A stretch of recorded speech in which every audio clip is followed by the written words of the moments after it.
How's it going, everybody? And welcome back to the All Things Liverpool podcast. It's me, your host, Anish Dogra. Thank you again for joining us on this fine Friday evening. Although it is the international break, but there's still a lot to be happy about, a lot to be smiling about, and of course, a lot to talk about. So let's get right into it. Let's start with the biggest talking point of the week: Steven Gerrard in the Premier League as a manager, coming in as Aston Villa's new coach after they sacked Dean Smith last week. Gerrard signed a 2.5 year contract, I think, at the club. And yeah, he's taken charge immediately, and going to try and hopefully get their season back on track. So yeah, to start with my initial reaction, I'm absolutely over the moon for him. I think he couldn't have had a better club to pick and for someone to offer him a job than Aston Villa. Because if you talk about everything point to point in terms of their history, the financial backing they have, I think they're one of the richest owners in the world and in the league. The actual players they have, and just the general structure of the whole club, it's all very, very well put in place. Of course, Dean Smith leaving was an unfortunate circumstance for him. Someone who bled Aston Villa. I think he supported the club since a kid, and he did so much for them. Getting them back up to the Premier League in 2019 when they won the playoffs, and then in that first season keeping them up. They just about survived on the final day of the season. So Smith did a wonderful job for them, but sadly for him and this season in general, after they lost Grealish and they spent that money on Danny Ings, Buendia, and Leon Bailey, it just didn't really work for them, and they were shipping too many goals. But his departure has obviously now meant Gerrard has got the opportunity in the Premier League that all Liverpool fans wanted, because in years to come, we all know we want Gerrard at Anfield managing us in the Premier League, but we also knew that he needed to have some Premier League experience. He couldn't have just come from Rangers and then to one of the toughest jobs in football, and perhaps in my opinion the biggest job in football. So him being at Villa now, he'll have a taste of how difficult it is to manage in the Premier League, what it takes, what he has to do, how to be successful. And in general, I think he'll do very, very well, because if you talk about the journey he's taken from the day he retired to where he is now as a coach.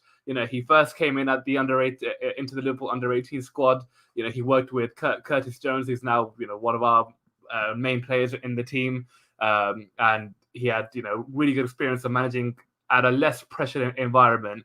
When you're a manager of an under-23s team, 19s, 18s, whatever, you're not expected to do much, because there's not much pressure. These players who are coming through, they're gonna be developing further down the line. But Gerrard, he did very well there, and like we see with Curtis Jones, he's developed very well under Gerrard, and then of course under Klopp, and then moving to Rangers, and that was an even more impressive achievement from our former captain. Going there, and in the first season, they didn't win the league, but they closed the gap so much from Celtic, who were running away with the title year after year. Because obviously when Rangers went into administration, I think they had to go all the way down to League Two in the Scottish League and then make their way back up into the Premier League. And even when they got back into the top division in Scotland, they were still nowhere near close enough to Celtic. They were finishing so many points behind them. I don't even think they were finishing in second or third in the Europa League spots. So when Gerrard came in, they didn't win the title in that first season, but I think the 3 times Celtic played Rangers, he won twice. So in the first campaign, he showed what he can do and the threat he was to Celtic. And then last season, he won them their title. I think it was their first title since 2011, I think. So yeah, a decade it took for them to win their crown again. And in doing so, became unbeaten, so invincible, which is very, very impressive. And in terms of the defensive stat, and something that Villa will be quite keen to sort out, given how many goals they've leaked this season. I think they only conceded 13 goals in 30 games, or however many it was. So again, really, really impressive numbers from him. So leaving Scotland this season. I think in their group as well in the Europa League, they're doing okay. They're still within a chance of qualifying for the knockouts. They're top of the table, of course, unbeaten, and they were 4 points clear of Celtic. So until that point, Gerrard was doing very well. The ship was steady at Rangers, but now, of course, he's taken the next challenge, and everyone at Rangers knew he was going to leave one day. Everyone expected it to happen, to move to a Premier League club so we can get that experience. I think they'll be obviously a little bit disappointed. They've lost him halfway through his season. It's obviously it's never ideal when you're replacing a manager midway through a campaign, because then you're having to redo so much and quite literally learning on the job whilst you got Premier League games going on. But they're a top club, Rangers, and Jermaine Defoe was speaking earlier to on ITV. I think he's still playing at Rangers. So of course he's a bit of a part-time pundit now, and he said the way Gerrard has left Rangers, they're in such a positive state, both in terms of the players they have, the state of the club. They'll be completely fine, I'm sure. So Rangers, they'll be good. They'll be good, and they'll be continuing to fight for the title and hoping to make it in Europe. But now back to Aston Villa. So Gerrard does have a sizable task on his hand. Although Villa have got a lot of good players, being a good player means nothing if you don't have any confidence. And Villa right now are probably rock bottom in confidence. If we're just looking at they're looking at the league table and where they are right now, they're 16th, which is pretty awful. They lost their last 5 in a row, and in terms of results, their last game they lost to Southampton 1-0, which is really really bad given Southampton aren't the best team in the world, and they are a defense where you can get at them. And then the game before that, they had that hammering against West Ham, if you pardon the pun. Lost to Arsenal. Then they had that capitulation against Wolves a week before that. They were I'm just looking here. Yeah, they were 2-0 up with 15 minutes to go. They conceded one on the 80th, the equaliser in the 85th, and then a last-minute free kick in the 95th minute. To bottle the match really. And then they lost a couple of games before that. They lost against Tottenham. But so with the results they've had in recent weeks, they're clearly low on confidence, and Gerrard has a big task in uplifting them again and making them feel we are good players. We deserve to be in the Premier League. We should be much higher in the table. But I have no doubt Gerrard will inspire them. Being a legend of the game, he'll obviously command. He'll obviously have the respect from his players already, and his like I keep pointing to what he did at Rangers.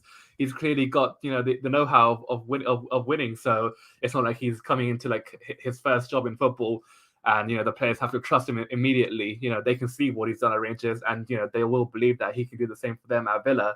I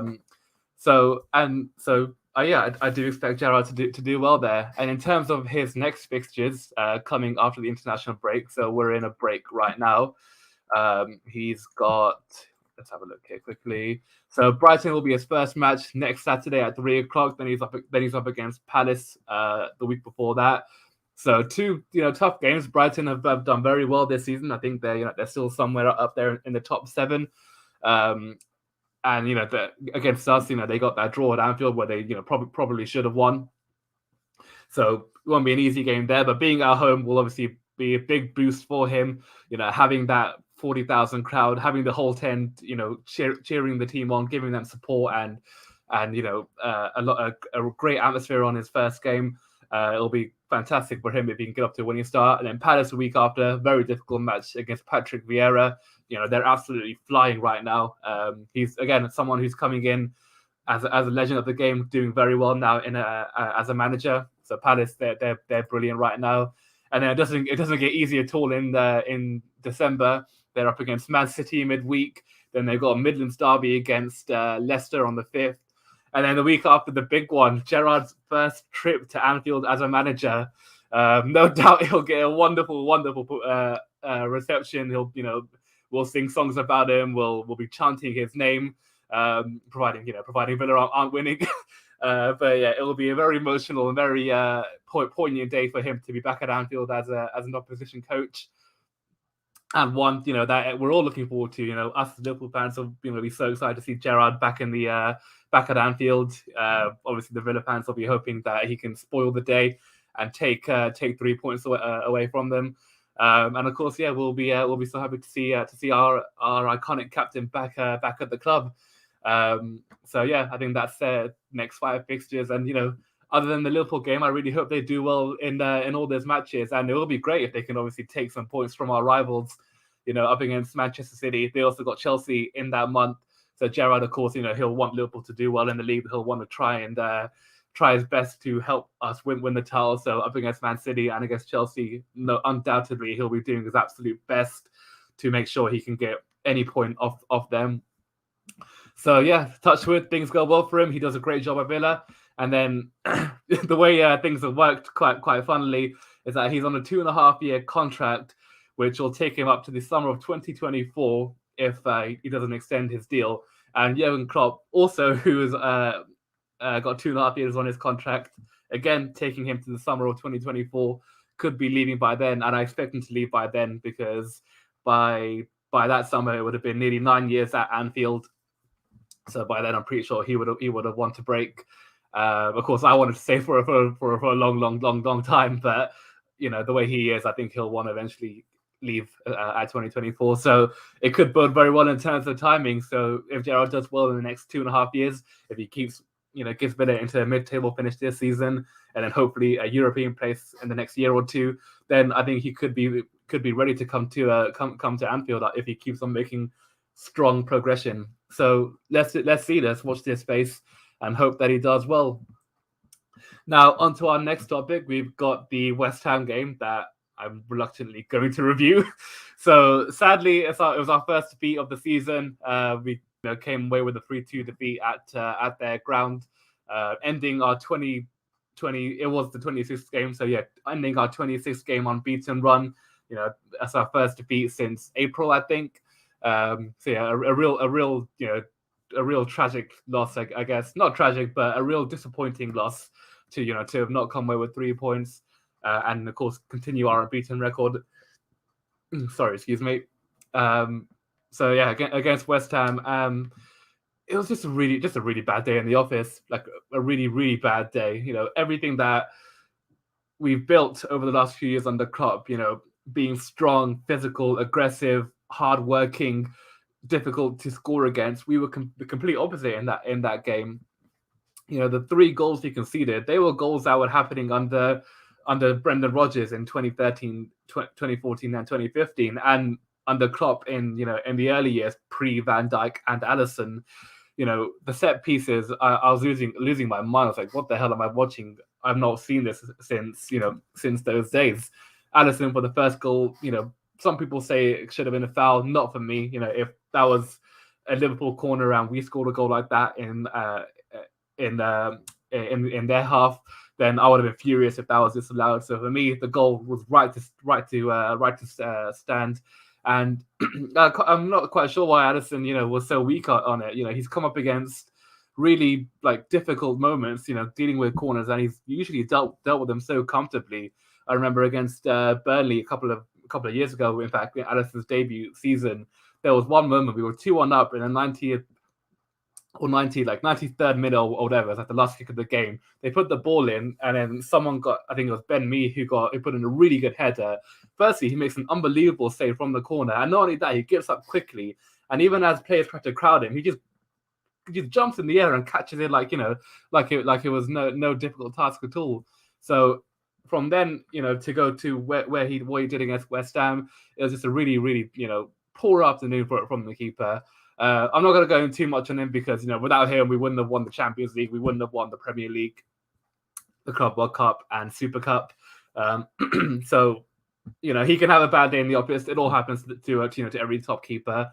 Petr Cech's had mistakes in his career. Van der Sar did. Peter Schmeichel. So many world-class goalkeepers have had bad errors in their time and a bad patch. So he'll get over this eventually. I have no doubt. And he played for Brazil last night in their internationals, and I think he kept the clean sheet, which is very very good for him. Clean sheets for keepers are the same for strikers getting goals. It's what gives them confidence and gives them belief. So that'll do him a lot of good. So for the first goal, Porto conceded that corner, and then we got back into it. We made a very good recovery in the first half. We started playing the football that we do play: quick passing, incisive, running off the ball, pace, hard working, and then we deservedly got our equaliser. Trent with a beautiful free kick, really well worked. I think he touched it to Salah, who stopped it. Then he just ran onto it and whipped it up and around the wall into the top bin. So fabulous goal from our scouser in the team, and things looked routine after that. It looked like, okay, we calmed down. We started playing football. We're back level at halftime. Things are okay. We should go on and push on in the second half, and get the 3 points. And I think at 1-1 we had a couple of decent chances. I remember Robertson putting a ball in from the left. Mane having a good chance. It was a difficult goal to score. The pacer was coming in. He had to meet it first time on the volley, so he got a good connection. But it was straight at Fabianski. And then for their goal, I just don't know what we were thinking. Now, under Jurgen Klopp, especially in the last few years, we've changed our tactics to play a high line, which I can understand why we do that, given the pace of the defense we have. Robertson, Trent, Van Dijk, and Joel Matip, they're not slow defenders. They can recover if the opposition beat our offside trap and get in behind. We do have the pace in defense to recover. But when they made the transition and we had the high line, Joel Matip, Trent Alexander-Arnold, they were just all at sea. So Matip was coming in to try and block the first pass. I think it was by Jared Bowen in the central midfield, rather than dropping off and just stopping that space, stopping that potential to get the ball in behind. And by doing so, by trying to push up and win the ball in their half, he just leaves a massive space for Fornals and clean on goal. It's a much easier chance for the West Ham player than what it should have been. And even when he was in on goal 1-on-1, Alisson again had a real shocker. It wasn't a powerful shot. It wasn't in the corner. It literally squirms through his hands and kind of bobbles into the bottom corner. So from conceding early on to recovering to getting level at halftime, playing good football, then conceding a really, really sloppy counter-attack goal. It was just completely unlike us to switch off like that. And we got what we deserve, really, because if you defend like that, then you can't expect to win any games, and you will expect to concede a lot of goals. And then from then we just capitulated. Another corner again, another ball into the box again. I think it was Bowen. He got 2 assists. In fact, we'll talk about transfers at the end of this, just to recap, because there's been a lot of stuff happening linked with Liverpool over the last couple of weeks. Another ball into the box, and then Zuma, scoring a goal that was celebrated as much as by the West Ham fans as by the Chelsea fans. Given that they're one of our rivals for the league this season. He just ran through the entire box. Mane let him go. Trent let him go, and he's in on the left of the goal, and he just guides the ball back across goal into the other side of the corner. And again, Alisson as well, he probably could have done better for that one too. It's a pretty difficult angle for Zuma to score, and there's only one place he can put the ball from where he is in that position of the goal, and that's high through the keeper's arm. So surely Alisson would have known that's where he will go, and he could just make a save and tip it over the bar. But he couldn't for whatever reason, and 3-1 down. 15 minutes to go. The game was done. And even then, Lord Divock Origi, our savior on so many occasions, came off the bench, looked really good, got us back into the game with a really, really great goal. I thought that was a fantastic strike finish. The way he received the ball, he literally all in one movement flicked it around Dawson and just smashed it home with his left foot into the bottom right. He got us back in the game 10 minutes ago. It made things a bit more nervy for West Ham, but we couldn't capitalize on it. Well, with that said, we should have capitalized on it, because literally in the 90th minute, I don't know what it is about football, but every single time in the 90th minute, if the score is within one goal, you always get one chance in the end. And that chance fell to Mane. Trent, who had a bad game defensively, had a really good game offensively with the scoring of the free kick and then being involved for Origi's goal. put in a cross that we all know he can put in, that right-footed whip ball into the danger area. Mane with the header, and for someone who's quite a small guy, he's arguably one of our best headers of the ball. He drops down low. He meets the ball perfectly, but he just doesn't angle it right. And the header goes like 2 yards wide. It just shaves the post, I think, and he misses a great chance for us to come away with the point in a game that we didn't deserve anything to come away from. So all in all, West Ham deserved the victory. I have no complaints about them getting the points.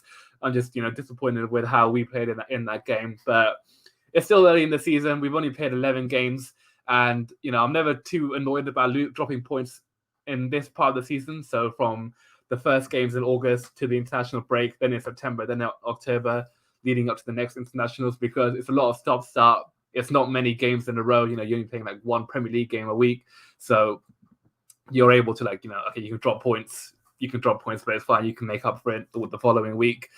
But now we're in that crunch period of the season. So November. So after this international break is over, we're back in action next weekend against Arsenal. Again, a tough game. I'll discuss that a bit later. So yeah, up against Arsenal next Saturday, and from then until March, no international breaks. It's a couple of FA Cup games in between. I think obviously starting in January, we've got League Cup games, of course, one in December, and then if we win that, then we'll get to the semi-finals in January, and then 2 Champions League games in this run now, which are dead rubbers for us because we won the group. There's nothing that needs to be done there. So if I was Jurgen Klopp, I would obviously play our kids in those 2 matches and rest our main players. So it's pretty much Premier League week in, week out now for the best part of 5 months, and this is where you gotta get 3 points week after week, because only then can you really build momentum, and only then can you really challenge for the title. So we've got to get ourselves back on track. Klopp, I have no doubts, will fix whatever's wrong with us in the next 2 weeks.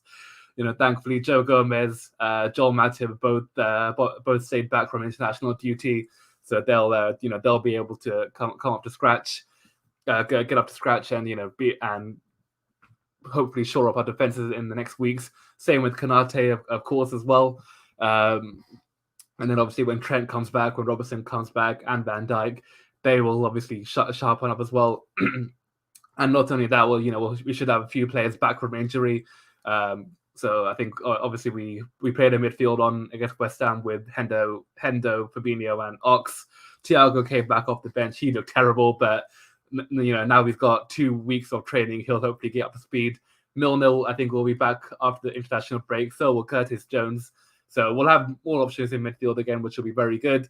And then just to finish off that discussion of the defending, we've obviously got a big debate right now in terms of the best choice right back. So this season, of course, we've got João Cancelo playing unbelievably well for Manchester City, Reece James at Chelsea, then of course Trent, who's been phenomenal for Liverpool over the last few years. But right now, in terms of form, and someone who's obviously playing tonight for England, is Reece James. I think for me, he is the best right back currently in the league. I know obviously Cancelo is traditionally a right back. He's right-footed, and City signed him as a right back, but he's been playing more on a left back this season because of injuries and other issues. So Cancelo, whilst is outstanding as well against Manchester United, he was unbelievable. The quality of his crossing was quite brilliant. But Reece James, I think he's literally got it all in terms of set piece delivery. I just want to quickly check because I reckon he's probably got an assist tonight. Obviously, England are playing tonight. They're 5-0 up against Albania. He got the assist for Harry Maguire's first goal. With the ball into the box. So set pieces going forward is fantastic, and of course, not only that, he's very good at defending. Chelsea are a tough nut to crack defensively, and that's because of Tuchel's coaching and Reece James being an out-and-out right back. So for me, currently at the moment, best right back in the league, and the quality he has, he'll definitely be going far with England at the World Cup next year, and obviously helping Chelsea potentially win another Champions League and the league title. So James, yeah, absolutely brilliant. Trent's got a lot of work to do defensively alongside the whole of Liverpool defense. I don't want to just single out Trent. I know it's easy to do that given everyone thinks that he can't defend. He can defend. He just needs to be a bit more sharper in certain situations and a bit more switched on when we are at risk of conceding a goal. But moving on onto the attacking side of things, Mo Salah, another day, another record.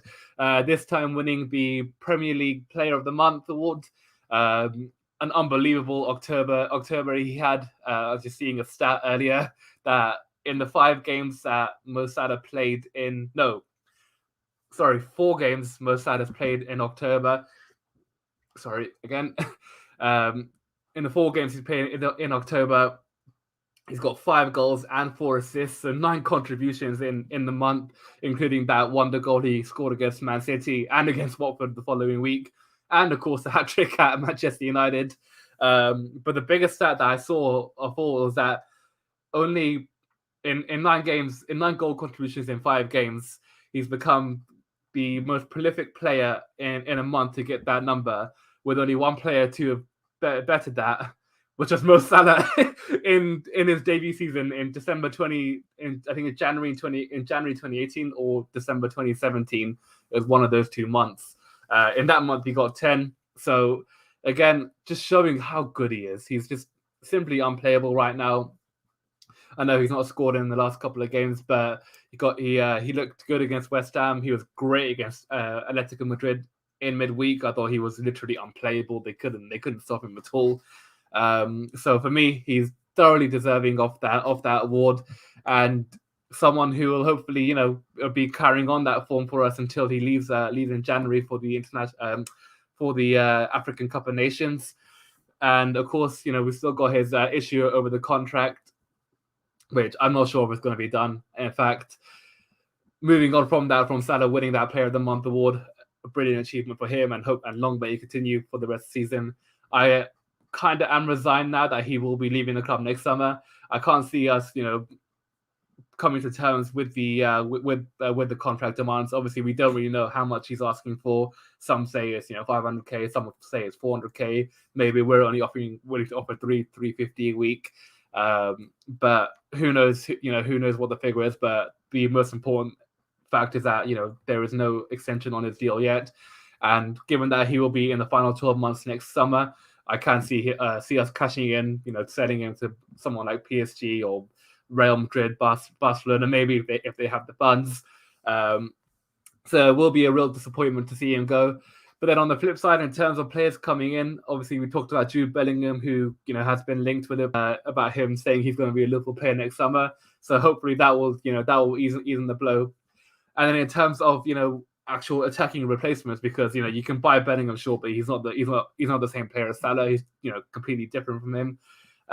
Earlier this summer, we were linked with Jared Bowen, who I was actually very excited by the prospect of him coming in this summer. A deal obviously didn't happen, but given how good he was against us, he made it was his cross in for Zuma for the 3rd goal and his pass for Fornals for the 2nd. And someone I'm very fond of, and obviously given his age, I think he's 24, so he's got the best years now of his career coming up in the next year or 2. And under Klopp, as we've seen before, he knows how to improve players. He knows how to get the best out of them, and it'll be very nice signing if we do manage to see them away from West Ham. Also, Rafinha, who I think a lot of Leeds fans are resigned to see him go. Leeds aren't having a great season right now, but Rafinha is. He's been scoring, assisting, pretty much the most dangerous player so far this season, and someone who, again, I'd like to see at Anfield if and possibly when Salah does go. So for that, yeah, we'll keep an eye on it, see if there's any developments with Salah over the next weeks and months. But obviously, I do think he will go. And then yeah, in terms of our next games, we got Arsenal coming up after the international break, and then I think Champions League against Porto, which won't mean much. And then after that, I think we have. Let's just have a quick look at our next fixtures quickly. Liverpool. Southampton the following week after Arsenal, and then the December period where we've got a lot of games coming up. We've got the Merseyside derby, of course, Gerrard coming back to Anfield, a couple of games against Leicester, Leeds, Tottenham, and so on. So yeah, hopefully everything goes well there, and we try to gather as many points as we head into the biggest period of the season. But anyway, that's all we've got for today. I hope everyone enjoyed this episode of the All Things Liverpool podcast. We'll be back again next week previewing the Arsenal match and discussing any more news that happens with Liverpool over the next 7-8 days. And yeah, we'll see you next week and have a good one. Take